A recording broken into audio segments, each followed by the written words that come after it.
Bonjour à tous.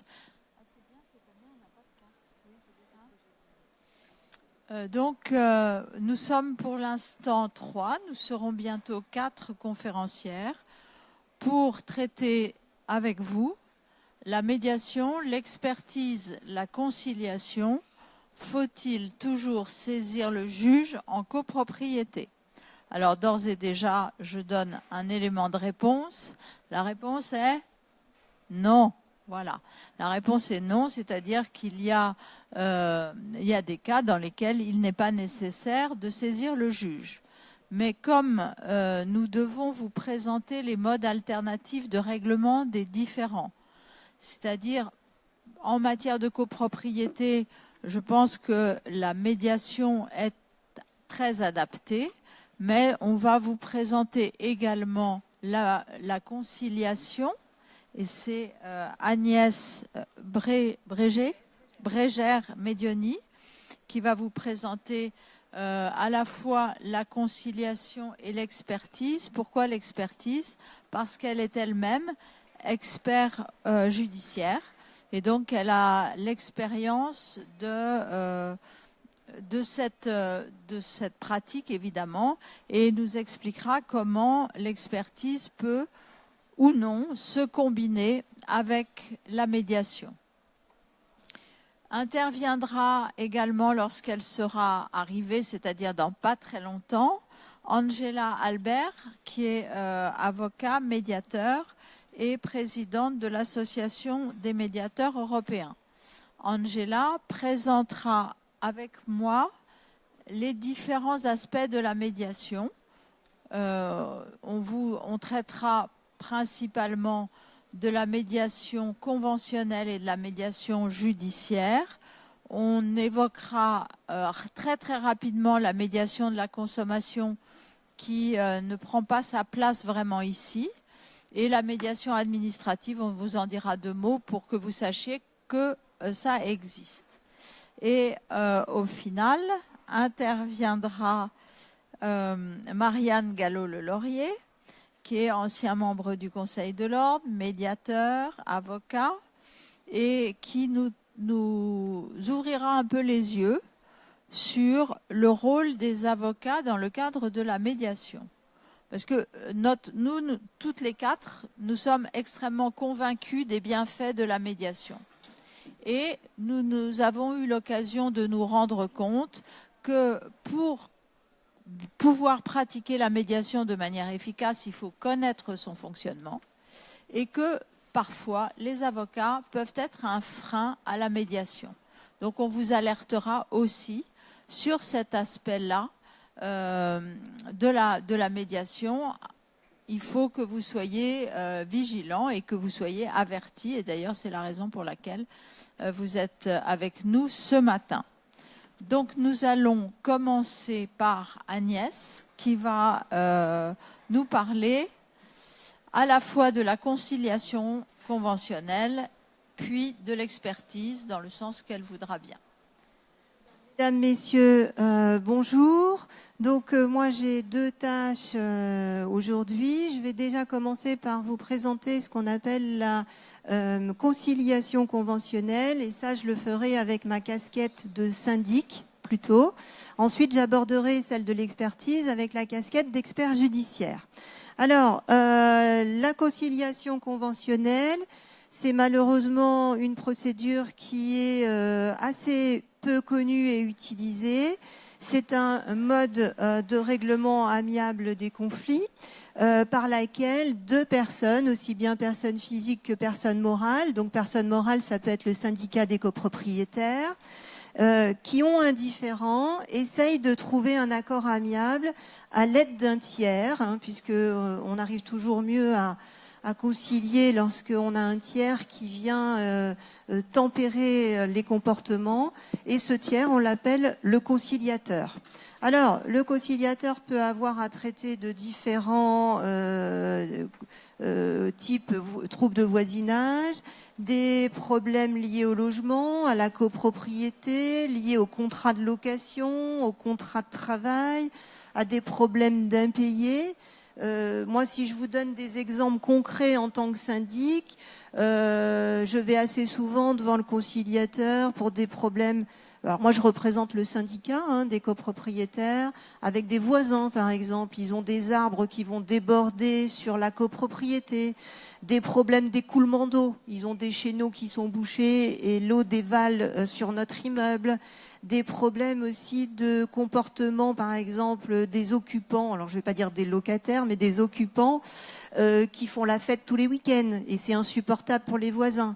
Donc ce sont des litiges qui sont peut-être pas suffisamment importants pour dire on va engager une action judiciaire, mais qui sont quand même pesants pour vous et qui gênent au quotidien et qui perturbent votre qualité de vie. Voilà, donc c'est se dire on va essayer de trouver à l'amiable un accord pour éviter d'aller vers une procédure. Alors, c'est une procédure qui est simple, qui est rapide et qui est surtout entièrement gratuite. Donc, il ne faut pas hésiter à l'utiliser. Le conciliateur, c'est qui ? Le conciliateur, c'est un auxiliaire de justice qui souvent est à la retraite. On voit que souvent ce sont des gens qui ont déjà l'âge de la raison, on va dire, qui est à la retraite et qui a déjà une expérience dans le droit, puisqu'on lui demande d'avoir une formation juridique d'au moins 3 ans pour pouvoir exercer cette fonction. Il n'est pas à confondre avec le médiateur, même si tous les deux auront le même objectif quelque part. Mais le conciliateur, lui, est quelqu'un qui est bénévole, qui fait ça sans être rémunéré, alors que le médiateur, lui, sera rémunéré. Ça pourra être son activité principale ou accessoire, mais lui, il sera rémunéré. Là, c'est un bénévole.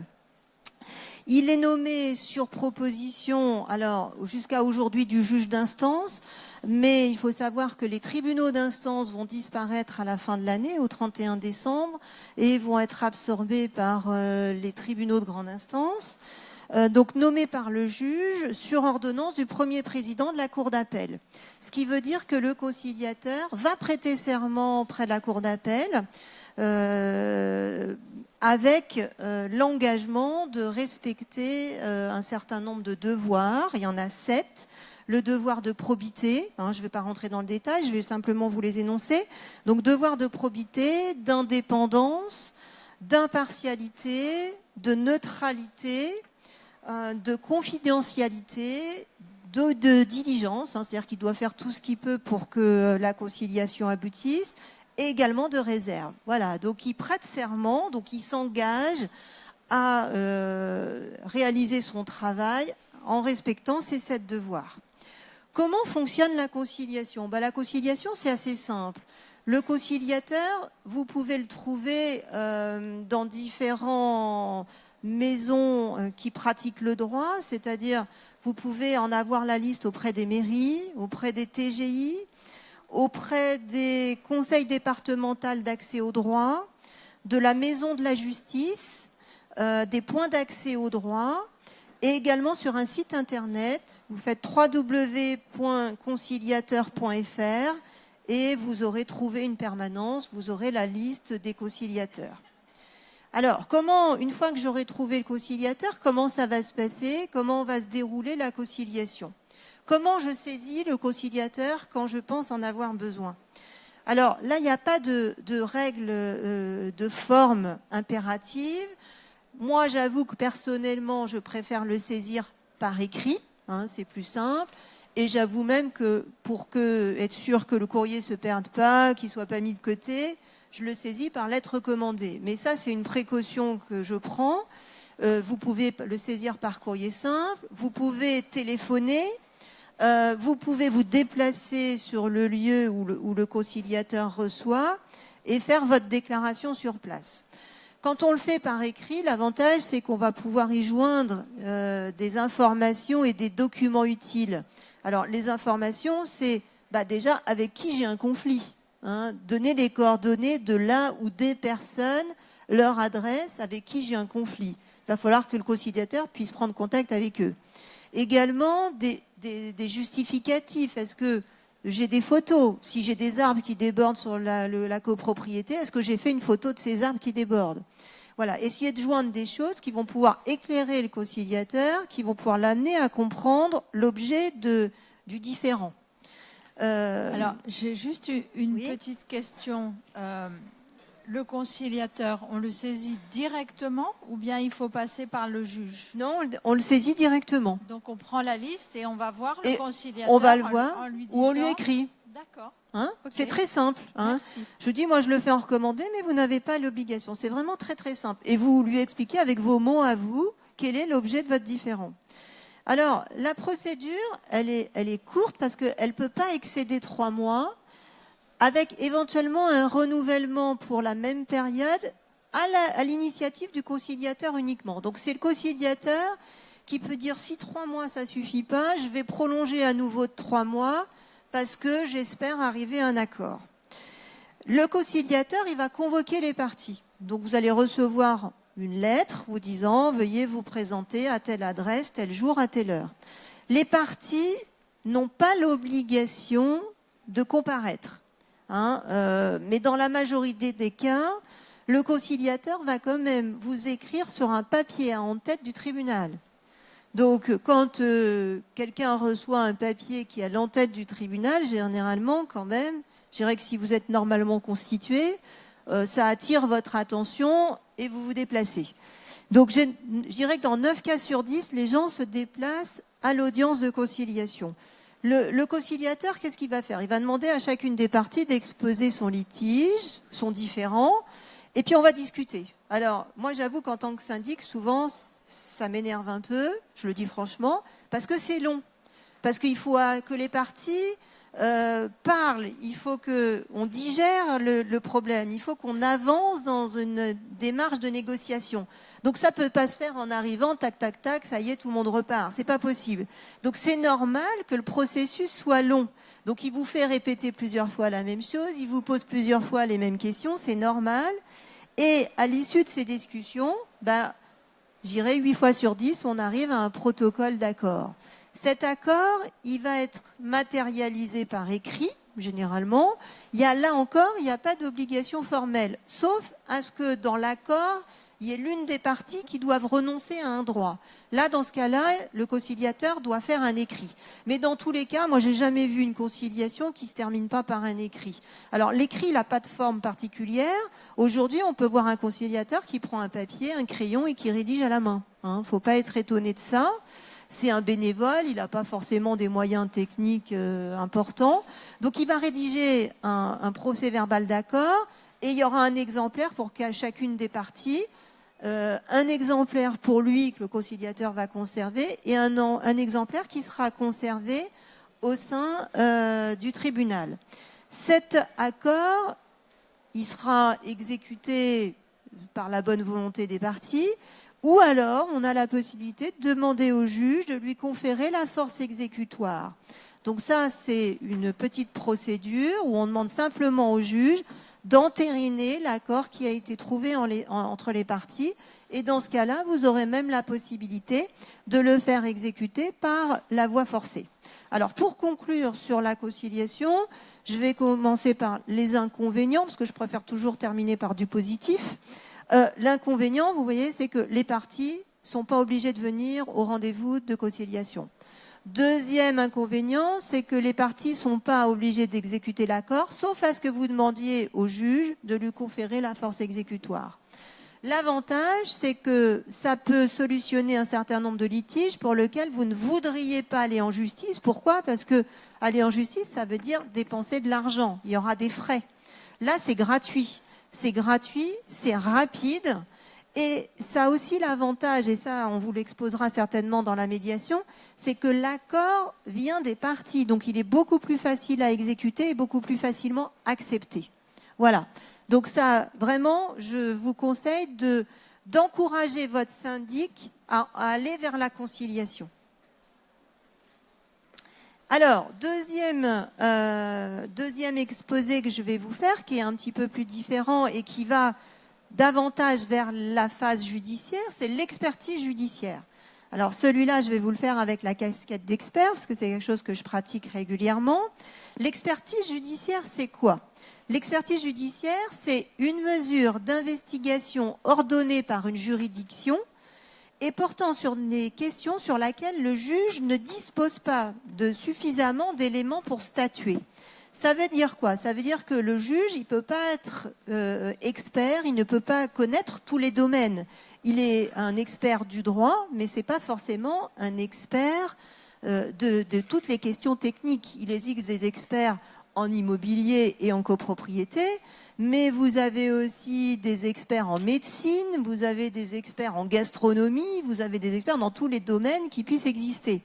Donc le juge, il a besoin de s'appuyer sur quelqu'un qui connaît la spécialité et qui va rendre un avis. Alors, cette expertise va être demandée à l'expert, elle peut être ordonnée avant tout procès, en vertu de l'article 145 du Code de procédure civile, ou pendant le procès. Peut-être qu'en cours de procédure, le juge aura besoin d'être éclairé sur un point technique. Le rapport d'expertise qui va être rendu n'est bien qu'un avis, ce n'est pas une décision, c'est qu'un avis va rendre l'expert. Et le rapport en lui-même, il a un intérêt assez limité.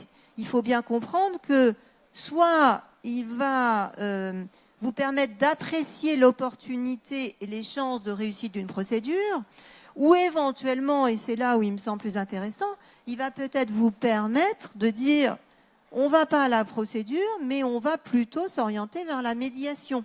En fonction de l'avis qui sera rendu, peut-être que vous ne déciderez pas d'aller en procédure, mais plutôt vous orienter vers la médiation. Mais il faut bien comprendre que le rapport d'expertise tout seul ne vous sert pas à grand-chose. Il faut ensuite l'exploiter, soit vers la médiation, soit vers la voie judiciaire. Alors, l'expert judiciaire, c'est qui ? L'expert judiciaire, c'est celui qui est chargé de donner un avis au juge. C'est une personne qui est une personne physique ou une personne morale. Une personne morale peut être désignée expert, mais dans ce cas-là, au sein de la personne morale, il y a un représentant qui, lui, a la casquette d'expert. Quand c'est une personne morale. Par exemple, pour personne morale, on peut désigner un bureau d'études, par exemple. Un bureau d'études, un cabinet. Voilà, si c'est mon cabinet qui était désigné, mais c'est moi, Agnès Brégère-Médioni, qui suis l'expert et qui peut mener les opérations d'expertise. Ça ne peut pas être un salarié chez moi. L'expert judiciaire, c'est un professionnel qui va mettre au service de la justice à la fois ses compétences techniques, mais aussi des moyens matériels. Et il y met les moyens matériels de son activité principale. L'expertise judiciaire doit être une activité accessoire à notre activité principale. Je suis syndic de copropriété, je suis expert en gestion immobilière et copropriété. Je vais mettre les moyens de mon cabinet au service de l'expertise. Ma secrétaire, c'est elle qui va envoyer les convocations. C'est le photocopieur de mon cabinet qui va servir à faire les photocopies nécessaires à l'expertise. Le juge est libre de désigner l'expert judiciaire, c'est-à-dire qu'il peut choisir une personne en qui il a confiance et en qui il estime qu'il a toutes les compétences pour traiter d'un sujet. Généralement, l'expert, il est choisi sur une liste des experts. Une liste, dans chaque ressort de cour d'appel, vous avez une liste d'experts et les experts sont référencés par spécialité. Donc, vous vous rendez au sein de votre TGI et sont affichés la liste des experts. Les experts sont choisis par les magistrats, par la cour d'appel, sur dépôt d'un dossier. On dépose un dossier assez complet, justifiant de nos diplômes, de notre expérience professionnelle, de notre casier judiciaire, de nos assurances. Et les magistrats nous désignent, enfin la cour d'appel nous désigne pour une période préalable, une période probatoire de 2 ans. Et ensuite, on est renouvelé par période de 5 ans. Alors, ce n'est pas obligé que nous soyons renouvelés.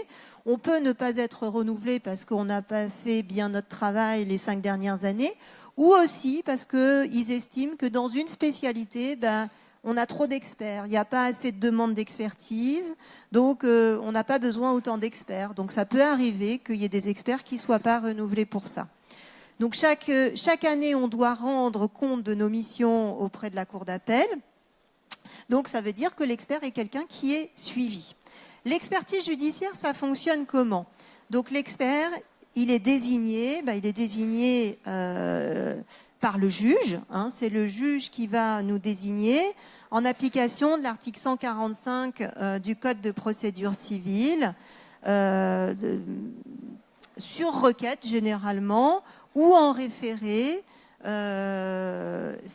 Il peut aussi être désigné par le juge de la mise en état, le tribunal ou le juge des requêtes. Mais généralement, on est très souvent désigné sur requête. Alors, vous ne pouvez pas, vous, copropriétaire, demander, solliciter la nomination d'un expert tout seul. Hein, vous ne pouvez pas vous présenter au tribunal en disant je veux un expert comme je veux un conciliateur. Ça, c'est pas possible. Vous devez vous adresser à un avocat. La nomination va être faite par ministère d'avocat qui, lui, va rédiger une requête pour demander la nomination et le juge va rendre une ordonnance de nomination. Cette ordonnance, elle va comprendre plusieurs points, notamment l'objet de la mission, la durée de la mission. Hein, généralement, on est nommé pour 6 mois, c'est une durée assez courante. Et le montant de la provision, c'est-à-dire des frais que l'on appelle la consignation. Donc le magistrat estime les frais liés à cette expertise et va les faire figurer dans cette ordonnance. Alors, le contenu de la mission, l'expert doit se limiter aux faits. Hein, il n'a pas à apporter de qualification juridique. L'expert n'est pas là pour faire du droit. Alors, en copropriété, c'est souvent un peu compliqué parce que la limite, elle est difficile à ne pas franchir, puisqu'on est dans une spécialité qui touche très souvent au droit. Mais il doit simplement rendre un avis, ce n'est pas une décision, il n'est pas là pour se mettre à la place du juge, il doit donner un avis technique. Le juge ne peut pas non plus donner dans la mission de l'expert la mission de concilier les parties. Ça, c'est pas possible. Article 240 du Code de procédure. L'expert n'est pas là pour concilier, même si des fois ça nous chatouille, hein, on aurait envie de jouer ce rôle-là, malheureusement, on ne peut pas le faire. Par contre, il est clair que tout au long de l'expertise, les avis qui vont être donnés par l'expert, et notamment au travers des notes du pré-rapport et du rapport d'expertise, ça va peut-être amener les parties à se concilier entre elles, en dehors de l'expertise. Et si les parties sont amenées à se concilier en dehors de l'expertise, à trouver un accord amiable, par contre, là, l'expert a le droit de le mentionner dans son rapport en disant sur tel point, les parties ont trouvé un accord. Mais l'expert ne peut pas jouer le rôle de médiateur. L'expert qu'il ferait commettrait une faute. La durée de l'expertise. Donc la durée de l'expertise, elle est fixée par le juge. Je vous ai dit généralement, on a 3 mois, souvent 6 mois. L'expert peut demander des délais complémentaires. S'il estime que le délai qui lui a été donné n'est pas suffisant pour pouvoir se prononcer, il peut demander au juge une prolongation de délai à condition de motiver sa décision et généralement, quand il la demande, il l'obtient. Les frais inhérents à l'expertise. Les frais, donc, on a une provision qui est fixée par le juge au démarrage. L'expert doit d'emblée estimer le travail qu'il aura à réaliser pour regarder, pour comparer en disant voilà, je vais avoir tel travail à réaliser, ça va durer tant de temps, est-ce que la provision qui est fixée est suffisante? Si elle estime qu'elle n'est pas suffisante, il pourra demander la révision. J'accélère ? Un petit peu. L'expert peut accepter l'expertise ou il peut se récuser s'il considère qu'il y a un conflit d'intérêts dans la mission. S'il l'accepte, il doit notifier l'ordonnance aux parties par lettre recommandée avant d'organiser les opérations d'expertise. Opération d'expertise, c'est convocation des parties sur place, expertise, Ensuite, on va discuter entre avocats, parce que les parties vont être représentées par des avocats, par le biais de ce qu'on appelle des dires. Donc, ils vont avoir des observations à formuler. Ces observations, on les appelle des dires. L'expert va condenser les observations de l'ensemble des parties au travers de notes, d'un pré-rapport et d'un rapport définitif qui va être déposé auprès du tribunal. Une fois que le rapport définitif sera déposé, il ne sera plus possible de communiquer avec l'expert. Il ne sera plus possible de lui adresser des observations. Le rapport est déposé, l'expertise est terminée. Alors, je vais conclure parce qu'on fait signe que j'ai plus beaucoup de temps. Les inconvénients de l'expertise, c'est les délais, parce que ça peut être relativement long. Je vous ai dit 6 mois, mais on est souvent obligé de demander des compléments de délai parce qu'on n'a pas toujours les pièces, parce que c'est compliqué. Le coût d'une expertise, c'est relativement élevé, surtout si vous partez sur des expertises construction en bâtiment. On ne maîtrise jamais au démarrage le coût réel de l'expertise et l'aléa lié à l'avis rendu par l'expert. L'avantage du rapport d'expertise, c'est qu'il vous permet d'apprécier l'opportunité d'une éventuelle procédure. Ça, c'est sûr. Quand vous avez un rapport qui vous est favorable, je dirais que ce n'est pas gagné à tous les coups, mais vous avez la chance, vous pouvez espérer une décision favorable. Mais surtout, il peut vous orienter, peut-être, orienter l'une des parties à demander la conciliation pour éviter une décision judiciaire défavorable. Voilà, donc je vais passer la main sur la partie suivante. Oui, et alors, outre une conciliation, il est tout à fait envisageable de rebondir sur un rapport d'expertise plus ou moins favorable pour faire désigner un médiateur. Et c'est notre sujet que je vais traiter avec Angela Albert, que je remercie d'être arrivée malgré les embouteillages, qui est... ouais, voilà. Donc Angela, qui est présidente de l'Association des médiateurs européens, médiateur, avocat. Et donc nous allons à cette occasion, donc, puisque nous devons traiter le sujet qui est de savoir si le juge doit forcément intervenir dans le règlement amiable des litiges. On vous a déjà répondu sur le principe que c'était non. Alors c'est non. Mais il conviendra, et on va s'employer à cela, il conviendra de faire la distinction entre la médiation conventionnelle et la médiation judiciaire. Donc, nous allons, dans un premier temps, si j'arrive à... Voilà. Hop. Je suis passée trop vite. Voilà. Nous allons introduire le sujet en définissant la médiation. Peut-être que, Angela, tu voudrais bien nous exposer les grands principes de la médiation, et puis j'interviendrai le cas échéant. D'accord, merci beaucoup. Merci à tous d'être là pour ce thème qui est expertise, conciliation et médiation, avec, je dirais, la lumière les regards d'un expert, mais également le regard d'avocat et de médiateur. La médiation, alors en France, il existe plusieurs types de médiation. Vous avez la médiation conventionnelle, en dehors de tout procès, donc pas d'intervention du juge, ou en cours de procès, mais sans que le juge désigne le médiateur. Donc en dehors de tout procès, ou sans que ce soit le juge qui désigne le médiateur, c'est la médiation conventionnelle. Vous avez la médiation judiciaire, comme son nom l'indique, vous l'avez compris, c'est le juge qui propose, mais le procès est déjà en cours, et éventuellement, soit le juge le propose, soit l'un des avocats, s'il y a un avocat. En matière judiciaire, c'est souvent le cas, mais par exemple en référé, vous n'avez pas besoin forcément d'avocat.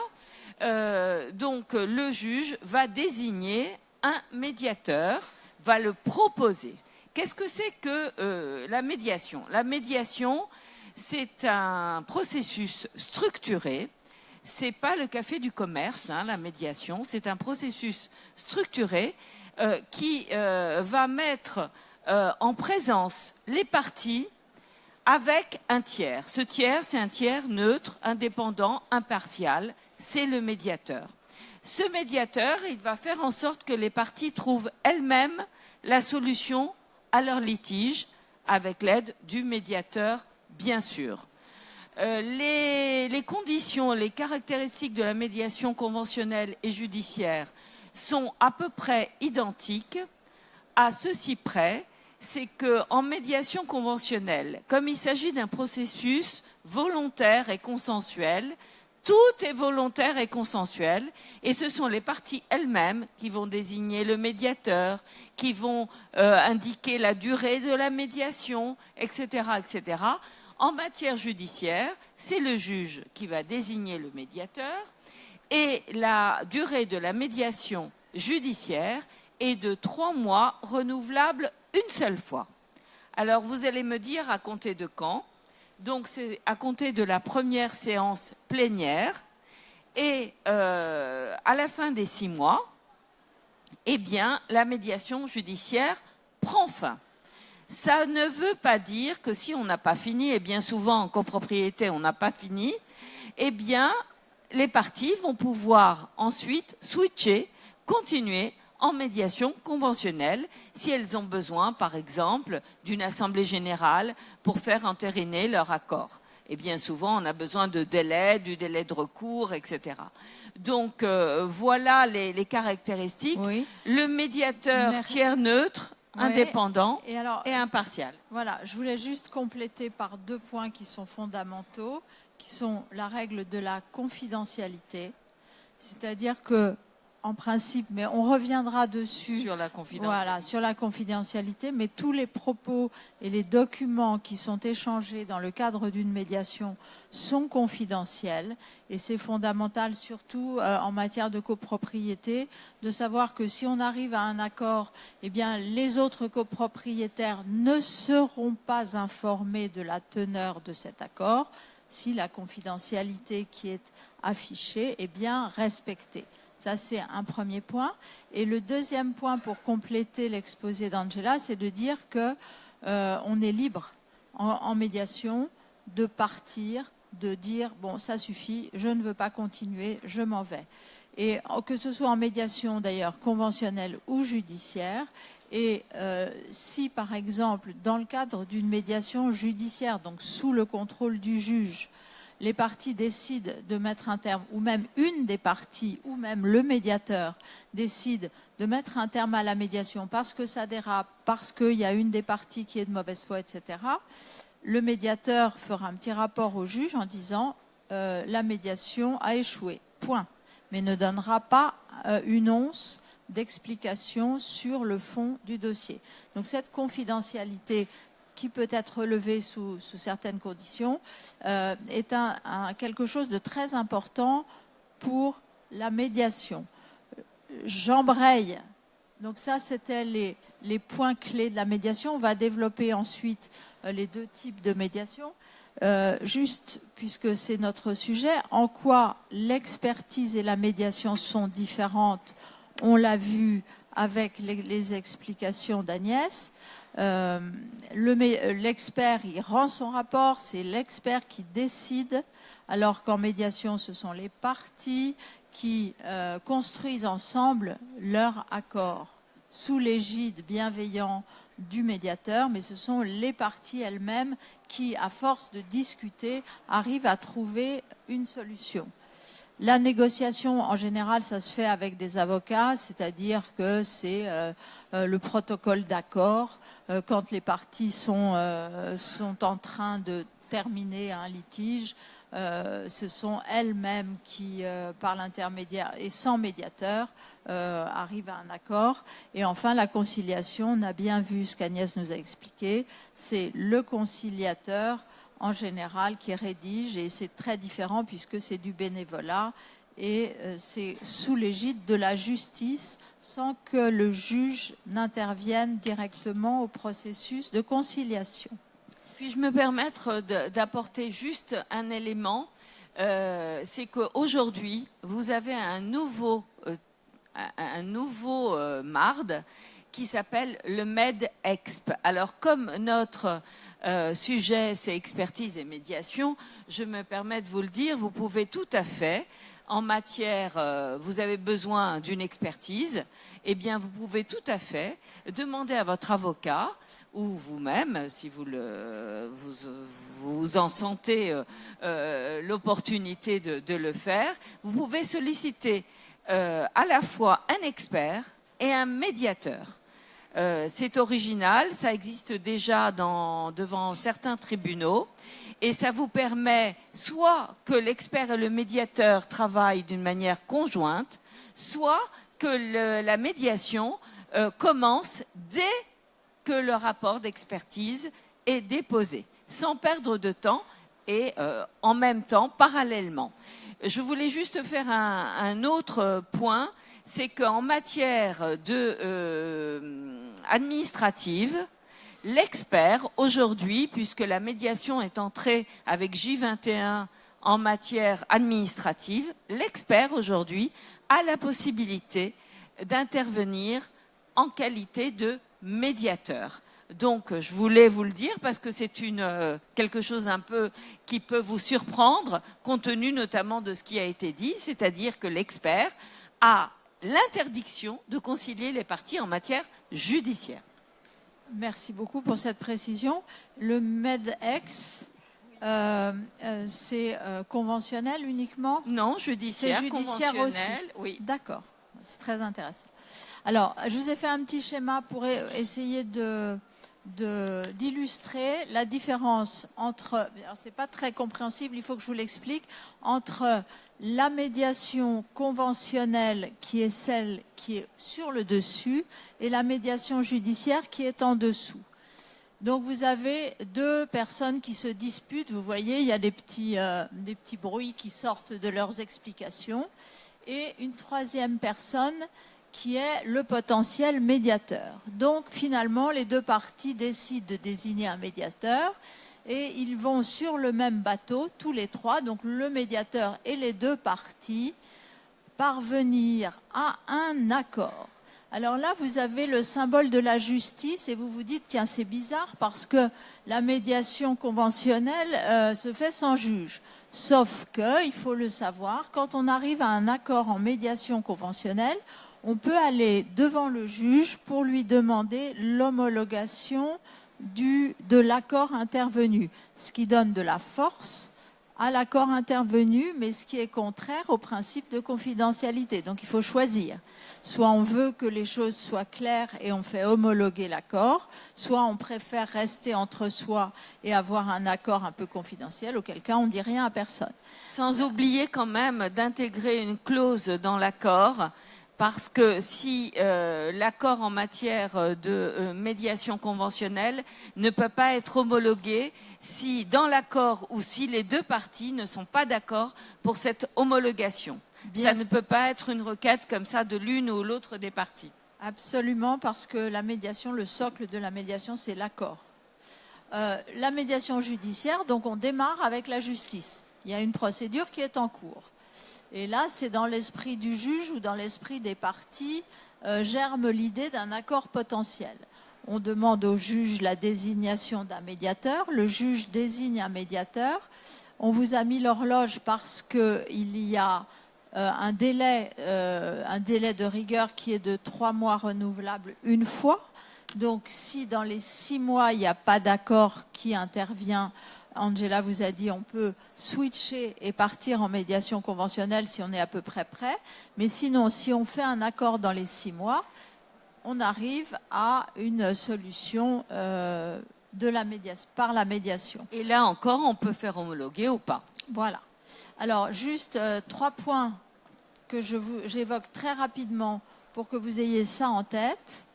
Le calendrier, donc on a vu, 3 mois 2 fois. Pour la médiation conventionnelle, pas de calendrier, vous faites ce que vous voulez. Il y a le sujet de la prescription.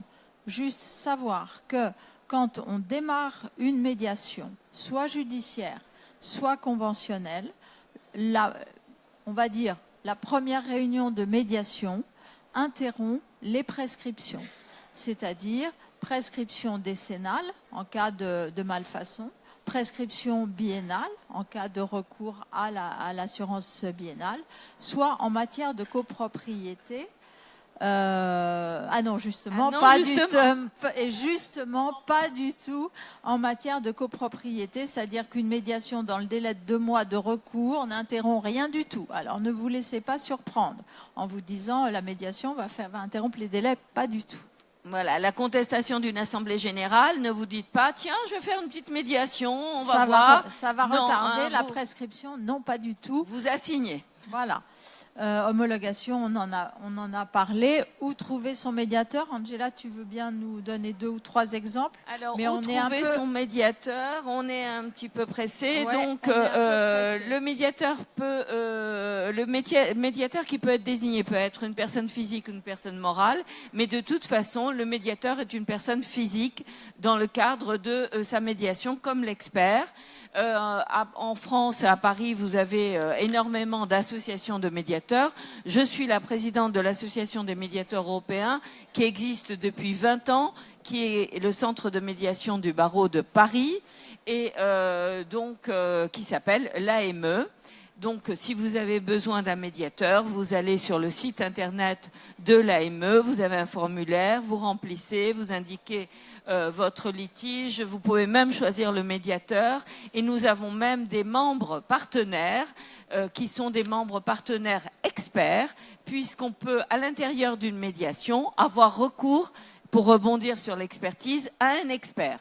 Ça va, la plupart du temps, beaucoup plus vite, ça coûte moins cher, et ensuite on peut choisir de savoir si ce rapport doit rester confidentiel, comme il est de base dans la médiation, ou si ce rapport, vous souhaitez qu'il soit officiel, c'est possible aussi, il y a des petites astuces pour cela, et vous pourrez l'utiliser dans le cadre d'un contentieux, si jamais vous ne trouvez pas d'accord dans le cadre de la médiation.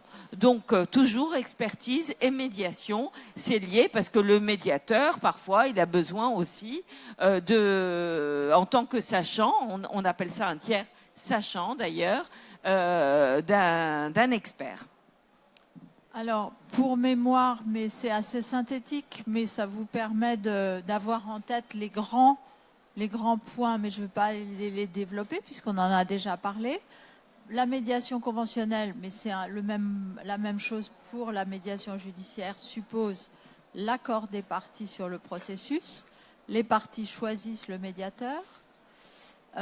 L'accord de médiation, donc qui fait courir les délais de prescription, peut être établi avant la première réunion de médiation ou à l'occasion de la première réunion de médiation qu'on appelle la médiation plénière.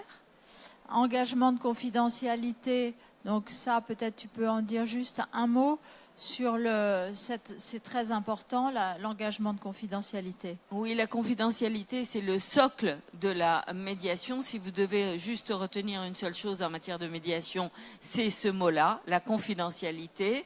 Confidentialité des propos qui sont tenus, des propos du médiateur également, des parties, mais également confidentialité des pièces qui seraient versées ou qui seraient évoquées dans le cadre de la médiation.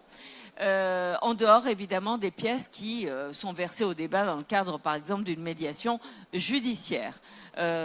C'est extrêmement important parce que c'est grâce à cette confidentialité que les parties vont pouvoir se livrer, vider leur sac, se dire les choses et ensuite avancer pour arriver à se dire les choses et arriver à ce que l'un et l'autre soient non pas gagnant-gagnant, comme on dit souvent en matière de droit des affaires. Moi, je vais vous proposer une autre formule qui est satisfait-satisfait. Vous voyez un tout petit peu la différence. C'est pas « je veux ça et j'aurai ça », c'est je veux ça, mais maintenant, quel est mon intérêt, quel est mon besoin et quel est l'intérêt et le besoin de l'autre. Et ensuite, on discute et on voit si on peut y arriver à trouver une solution qui puisse satisfaire tout le monde. Si j'avais le temps, je vous raconterais l'histoire de l'orange, mais je n'ai pas le temps. Voilà.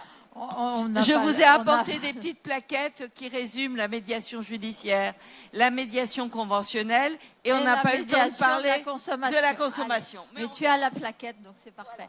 Alors, juste pour expliquer comment ça se déroule une médiation, en général, on démarre par une réunion plénière, c'est-à-dire les parties, mais il peut y avoir 2 parties, mais il peut y avoir 10 parties. Enfin, c'est un peu plus compliqué à organiser, avec ou sans leurs avocats, selon ce qu'elles ont décidé. Et donc la première réunion est une réunion plénière, et il peut y avoir également soit des apartés au cours de la réunion plénière, ça veut dire que le médiateur prend une des parties qu'elle considère comme un peu bloquée, qui ne veut pas parler, etc. Elle l'emmène avec elle ou il, le médiateur emmène la partie pour essayer de lui faire dire ce qu'il a à dire, et puis ensuite on revient en réunion plénière. Voilà, donc c'est assez souple comme mécanisme, et l'objectif étant de permettre aux personnes de communiquer pour arriver à trouver ensemble la solution. Lorsque l'accord est intervenu, le médiateur ne prend pas le crayon pour rédiger l'accord.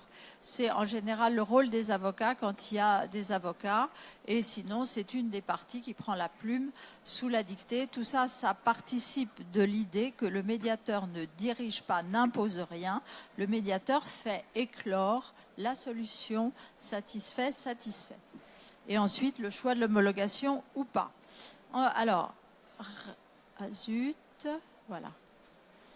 La médiation judiciaire, donc le tribunal est saisi. À tout moment de la procédure, le juge ou une partie peut proposer la médiation. Le recours à la médiation suppose l'accord de tout le monde, donc si une partie ne veut pas la médiation ne démarrera pas. Si les parties l'acceptent, le médiateur choisit ou se laisse souffler le nom d'un médiateur.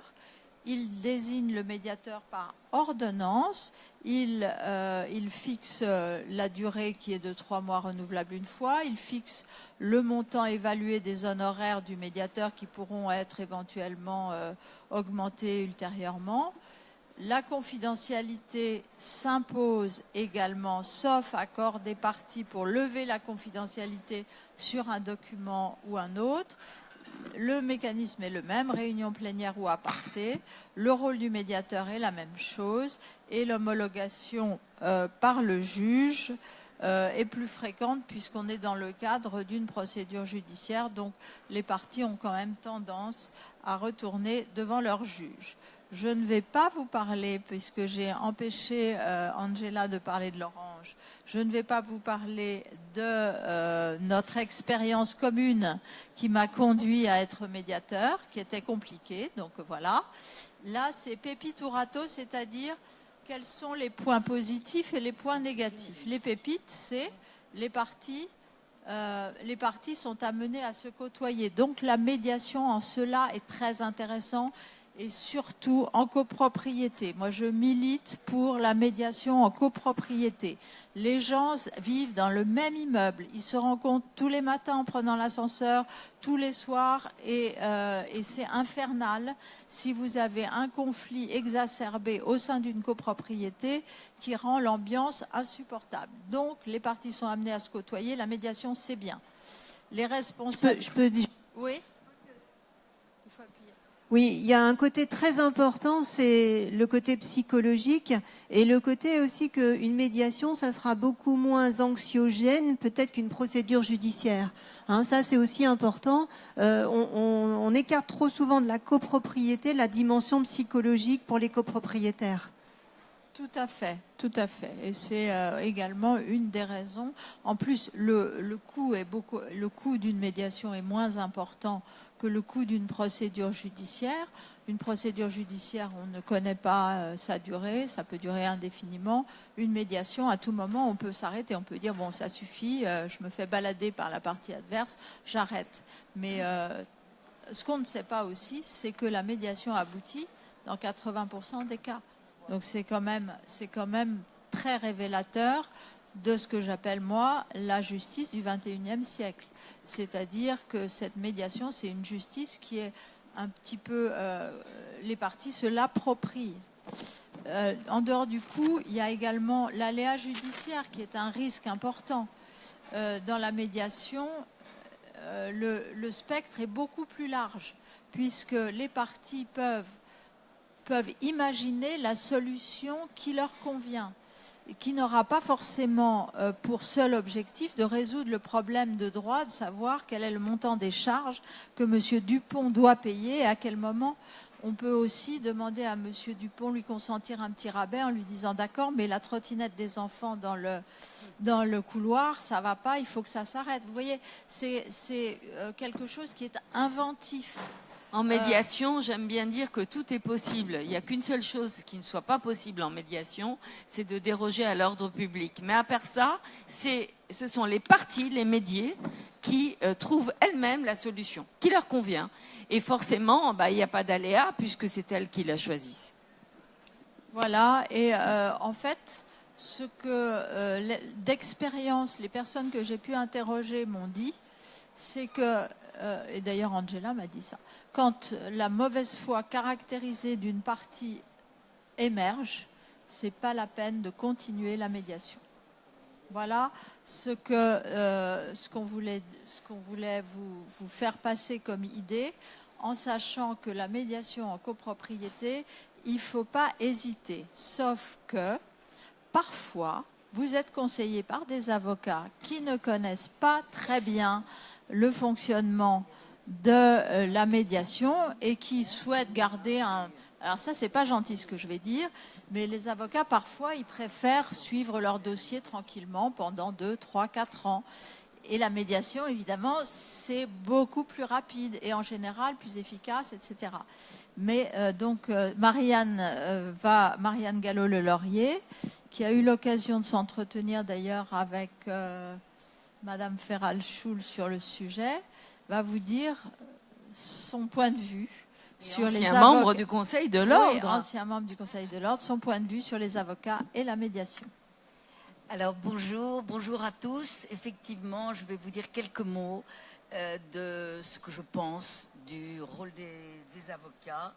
Étant moi-même avocat, devenu médiateur après un long exercice d'avocat contentieux, et je me suis donc, à l'issue de ma formation de médiateur, après avoir été de longues années avocat en contentieux, je me suis interrogée sur les raisons pour lesquelles, au fond, la médiation judiciaire, comme la médiation conventionnelle, ne se développait pas, malgré ses immenses qualités, comme on pouvait l'espérer. Et je me suis dit, en ayant parlé avec de nombreux confrères, qu'en réalité, le comportement et le rôle des avocats n'y étaient pas étrangers. Alors d'abord, comment les avocats qui n'ont pas été formés à la médiation voient la médiation? Pour eux, c'est d'abord un processus qui est contraire à la culture française, européenne, qui est de se battre, de combattre. Donc, c'est vrai que ce n'est pas dans leur trip, si je puis dire. Ensuite, ils font des confusions. Ils n'ont pas été formés, ils font des confusions énormes. On vient de vous montrer tous les différents modes amiables de résolution des différends, la conciliation, la transaction, la négociation, les médiations institutionnelles. Bref, ils confondent tout ça et ils n'y comprennent pas grand-chose. Ensuite, ils considèrent d'emblée que la médiation ne concerne que le domaine familial et peut-être aussi le domaine social. Mais que le droit des affaires ne serait pas appelé à faire venir ou à décider de médiation. Alors, pourquoi les avocats sont-ils encore, c'est moins vrai, mais c'est toujours vrai, réticents à recourir à ce processus qui, comme on vous l'a dit, est l'affaire des parties et apporte aux parties que vous êtes une très grande souplesse, une liberté, de la créativité, un gain de temps, un gain d'argent pour résoudre le conflit dans lequel ils sont empêtrés. On vous l'a dit, la médiation a des avantages énorme par rapport effectivement aux procédures qui coûtent cher, qui durent longtemps, qui ruinent les rapports entre les parties.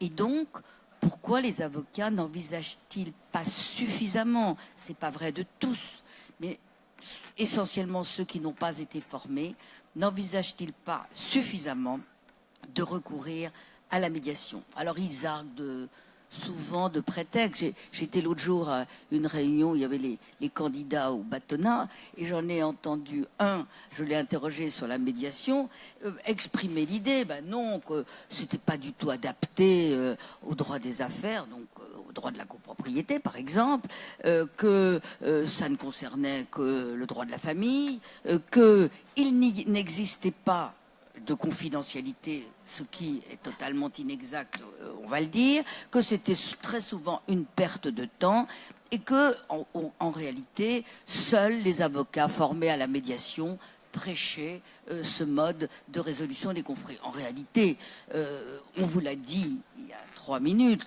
la confidentialité, c'est une garantie essentielle qui, évidemment, existe de façon très claire et très nette. Le médiateur, de par la loi, doit respecter la confidentialité. Les avocats qui se trouvent impliqués dans le litige doivent la respecter du fait de simples secrets professionnels. Et les parties, très souvent, signent, enfin pratiquement toujours, signent des engagements de confidentialité à chacune des réunions. Donc, en réalité, les vraies raisons, c'est quoi? Parce que ça, c'est véritablement des prétextes. Et les vraies raisons, c'est que les avocats ne sont pas suffisamment formés encore, qu'ils ignorent ce processus et qu'ils sont donc, de ce fait, dans l'incapacité totale d'en expliquer l'intérêt à leurs clients. Et là, c'est véritablement un vrai problème. Et aussi, les avocats, on peut le dire, ils craignent que leurs clients, s'ils leur proposent ce mode de fonctionnement, ne les voient comme faibles, ayant peur de l'adversaire. Et donc, du coup, les avocats hésitent, ils ne comprennent pas bien que c'est exactement le contraire. Et puis enfin, il faut le dire, ils ont peur souvent pour leurs honoraires, ce qui est totalement incroyable, puisque de toute façon, même s'ils vont et s'ils conseillent la médiation, ils seront toujours les avocats des médiés, de ceux qui vont devenir les médiés.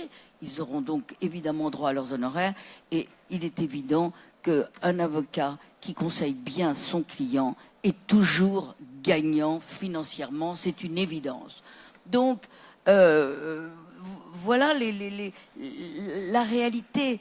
En fait, la médiation pour l'avocat, ça suppose véritablement une modification en profondeur de la conception de sa stratégie. L'avocat peut être soit avocat de médier, soit médiateur. S'il est avocat de médier, comment cela va-t-il se passer? Il va avoir des clients qui vont lui expliquer le conflit et d'emblée, dès le démarrage, va se poser la question de la stratégie. Quelle va être la stratégie? Est-ce qu'on va envisager une médiation, un rapprochement? Est-ce que, au contraire, on va se battre et aller en procédure?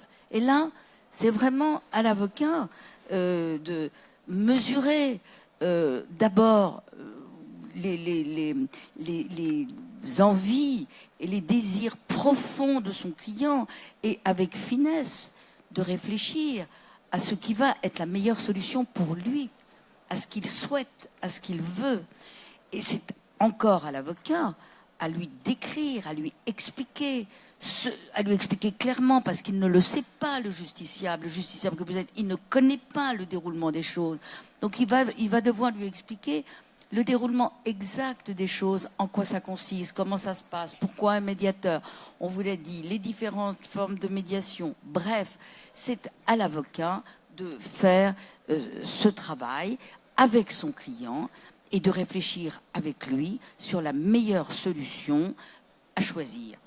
Est-ce que je peux me permettre Bien sûr. juste de rebondir pour dire que de toute façon, il ne faut pas avoir peur de la médiation. Je dirais qu'aujourd'hui, c'est une obligation dans la mesure où nous, avocats, avant d'assigner, avant d'introduire une instance, nous avons l'obligation, ce sont les articles 56 et 58, je te laisse terminer, Non, mais absolument, c'est très juste. qui nous oblige à proposer une solution amiable. Alors, quelle qu'elle soit, médiation, conciliation, médiation de la conso, tout ce que vous voulez, mais nous sommes obligés de le proposer et d'en justifier. Donc, de toute façon, nous devons, nous, avocats, proposer ces modes amiables. Absolument. Merci, merci mon cher confrère, merci. Et si moi je peux rajouter quelque chose, par comparaison, c'est que les réticences de l'avocat, on les retrouve également chez le syndic. C'est exactement la même chose, parce que le syndic, pour le syndicat des copropriétaires, je dirais, il est à la base. Avant d'aller voir l'avocat, c'est le syndic qui va conseiller. Et les syndics sont tout à fait réticents à la médiation. Pourquoi ? Parce qu'ils ne connaissent pas.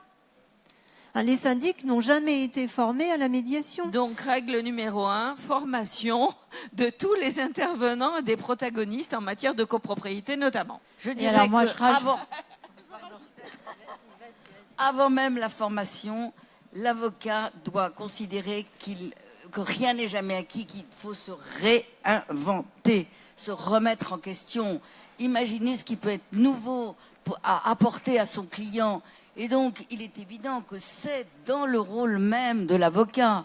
L'avocat doit se dire, mais quelle va être la meilleure formule pour mon client ? Est-ce que c'est de se battre des années, ou est-ce qu'au contraire, c'est essayer de faire sortir les parties de ce conflit et d'imaginer des solutions meilleures ? Alors, je pense que pour l'avocat aussi, tu veux terminer ? Non, tu termines, c'est très bien. Pour l'avocat, lorsqu'il est médiateur, je pense qu'il doit faire table rase aussi de tous ces anciens principes, réactions. Il faut vraiment qu'il soit un véritable moteur. Voilà. Merci beaucoup à toutes. Maintenant, nous avons un petit moment pour répondre à vos questions, si vous en avez. Alors, est-ce qu'on a des gens dans la salle ? Alors, monsieur a levé le doigt très rapidement. Donc... Ah, on va donner un... Oui, peut-être. Je peux le faire, s'il vous plaît. Monsieur, allez-y. Merci beaucoup. Alors voilà, j'ai été saisi en tant que président du conseil syndical d'une nuisance olfactive dans mon immeuble. J'avais l'année dernière écouté Maître Albert, donc je suis allé voir le conciliateur de la mairie, j'ai exposé mon histoire, et lui, il a sollicité le service d'action sociale de la mairie et le service de la vieillesse. Il s'agit d'un monsieur qui est handicapé. L'immeuble a 10 ans, donc c'est assez récent, et il n'y avait pas de problème. Et tout d'un coup, vraiment, les odeurs qui sortent de son appartement sont vraiment intenables. Il y a donc eu une pétition de la part de la majorité, 70% des copropriétaires de l'escalier, et donc nous avons été déboutés. C'est-à-dire que les services d'action sociale sont venus. Évidemment, ils avaient prévenu ce monsieur, donc là, ce jour-là, ça sentait pas mauvais. Et en plus, ils sont venus à 15h, alors que la nuisance, c'est le matin, quand l'aide aux personnes handicapées vient et ouvre la porte, c'est une horreur. Alors, qu'est-ce qu'on peut faire maintenant ? Voilà, on a été déboutés. Voilà, qu'est-ce qu'il y a à faire ? Parce que la nuisance perdure, hein, la nuisance perdure. Ah ben, le conciliateur, on n'en a plus entendu parler. Il ne nous a pas donné de réponse. Simplement, on a reçu une lettre de la mairie en disant votre voilà, n'est pas acceptable. Voilà. Voilà. Est-ce qu'il a une famille ? Est-ce que ce monsieur a une famille ? Non. Bah, voilà. C'est ça qui est un peu compliqué. Il n'a pas de famille. Il y a une société qui vient s'occuper de l'entretien de ce monsieur. Mais cette société, elle est bien payée par quelqu'un. Ah ben oui, ben elle est payée par je ne sais qui, mais... Oui, alors vous n'avez pas eu de chance parce que moi j'ai eu la même chose il y a 2 ans et on a obtenu, au contraire, on a obtenu un arrêté de nettoyage d'office du logement et de la personne. Donc, moi dans mon cas ça aboutit. Donc je suis assez étonnée que c'est parce que vous n'avez pas de chance. Localement, je dirais que le service d'hygiène n'est peut-être pas suffisamment efficace. Mais moi, je veux dire que dans ces cas-là, ça a déjà abouti. Bon, écoutez, de toute façon, il faut peut-être recommencer. Il faut persévérer, il faut ressaisir à nouveau. Voilà. C'est la récurrence, oui, le même. C'est la récurrence des dossiers qui vont faire qu'ils vont prendre une décision. Ou le conciliateur ou un médiateur conventionnel. Vous avez nos coordonnées derrière, vous savez, la plaquette. Voilà, une autre question, il y avait un monsieur qui avait une autre question. Alors on va vous donner les plaquettes. Voilà, on va vous les donner. Alors on va répondre aux questions peut-être. Monsieur, allez-y. Lorsque le litige oppose le syndicat des copropriétaires et le syndic, qui peut engager la médiation? C'est le conseil syndical, il faut une assemblée générale, comment ça se passe? Pardon. Oui, peut-être tu peux répondre, Agnès. Quand le litige en est où? Vous avez déjà une procédure en cours ou pas? Eh bien, la partie la plus diligente propose la désignation d'un médiateur. Si l'autre est d'accord, parce que encore une fois, la médiation, c'est uniquement l'accord des parties. Donc, voilà, oui. Très bien, très bien. Alors, un membre du conseil syndical, et alors on a dans les ordonnances de la loi Elan un article qui prévoit une habilitation donnée par l'Assemblée générale au président du conseil syndical d'engager l'action éventuelle au nom du syndicat. Ce qui est une exonération, puisque les actions au nom du syndicat, normalement, doivent être engagées par le syndic, qui est le représentant du syndicat. Mais dans des cas de conflit comme ça avec le syndic, justement, la loi Elan a prévu que c'est le président du conseil syndical qui pouvait être habilité par l'Assemblée générale pour engager l'action, soit amiable, soit judiciaire. Voilà. D'accord? Donc ça, c'est tout nouveau et ça sera en application au 1er juillet 2020. Mais sachez aussi que le syndic de copropriété, comme tout professionnel, compte tenu de la transposition de la directive européenne, est tenu de désigner un médiateur de la consommation.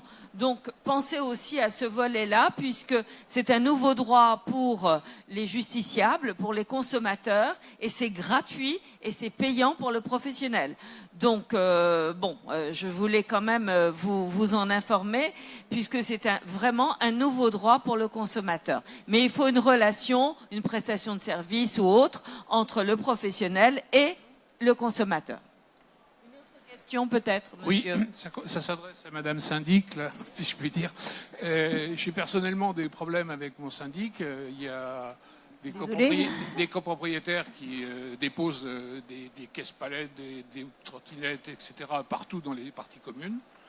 Et j'ai beau le relancer, il ne fait rien. Oui, alors il faut savoir que... Est-ce que je peux faire une conciliation? Oui, alors j'allais dire, c'est pas évident parce que le syndic, il n'a pas non plus... il a que des moyens dont... on ne dispose pas de moyens énormes, on n'est pas assermenté, on n'a pas... Donc une fois qu'il a mis en demeure les personnes qui sont l'objet de cette infraction, après, c'est, je dirais, une action judiciaire pour faire respecter les règlements de copropriété. Comme je l'ai dit tout à l'heure, aller dans une action judiciaire pour des choses de la vie courante, des non-respects de règles pour la vie courante, ça paraît disproportionné. Ça va faire des frais, ça va durer longtemps, ça va générer une animosité. Enfin, tout ça, c'est pas favorable. Donc c'est là où la conciliation a vraiment, et je ne parle pas de la médiation, la conciliation de base, avec un conciliateur bénévole, ça a tout à fait son intérêt. C'est de solliciter le conciliateur qui va convoquer les parties et qui va expliquer aux parties comment vous ressentez la nuisance. Parce que les gens qui déposent leur trottinette, vous, ça vous gêne. Eux, ils n'en voient pas la gêne. Mais il va discuter avec eux, il va les amener à la raison. Donc là, cette procédure de conciliation, elle a vraiment tout un intérêt. C'est ça qu'il faut faire. Vous pouvez aussi faire une médiation, évidemment, ça conventionnelle. Il va y avoir d'un côté les personnes qui vont avoir sollicité le conciliateur, donc ça peut être quelqu'un du conseil syndical, le président ou un membre du conseil syndical, ou un copropriétaire, un copropriétaire qui connaît un préjudice peut très bien solliciter le conciliateur. Puis de l'autre côté, vous allez avoir les auteurs de l'infraction. Sur les conciliations, là, je voudrais savoir qui paye. Est-ce que c'est moitié-moitié? Comment ça? La conciliation, c'est entièrement médiation, gratuit. pardon. La médiation. Alors, la médiation, c'est souvent moitié-moitié, mais maintenant, c'est la volonté des parties, là encore. Vous avez des médiations, là, je viens d'en avoir une conventionnelle, où l'une des parties a dit, moi, je prends en charge dans l'immédiat l'intégralité de la rémunération du médiateur. Après, on en discute. Bonjour, mesdames. Nous avons un problème avec l'ancien syndic qui nous garde 5 300 €. Il ne veut pas les rendre. Alors, est-ce que la conciliation va nous apporter quelque chose? Conciliation ou médiation? Je ne sais pas comment faire, on ne sait pas quoi faire. Il ne veut rien rendre. On a déjà envoyé des lettres recommandées et il nous envoie balader. Est-ce que c'est un syndic bénévole ou un syndic professionnel? Syndic professionnel. Et vous avez un nouveau syndic professionnel? Voilà. Alors, on lui a envoyé des lettres recommandées et il vient de nous dire vous avez qu'à aller en justice. Alors, de toute façon, comme je vous l'ai dit tout à l'heure, avant d'aller en justice, il faut proposer des mesures amiables. Donc, je vous propose effectivement de tenter une médiation conventionnelle. Donc, vous saisissez une association de médiateurs ou un médiateur, et le médiateur prendra contact directement avec le syndic. Et préalablement à ça, vous pouvez peut-être aussi vous adresser à sa caisse de garantie. Solliciter sa caisse de garantie, je ne sais pas laquelle c'est, pour leur exposer votre problème, parce que eux aussi peuvent aussi peut-être débloquer la situation. Alors, est-ce que c'est le nouveau syndic qui doit le faire ou moi en tant que président du conseil syndical? Non, je pense que c'est plus au nouveau syndic. Ça aura plus de poids que vous. Merci. Est-ce qu'il y a une dernière question? Oui, monsieur.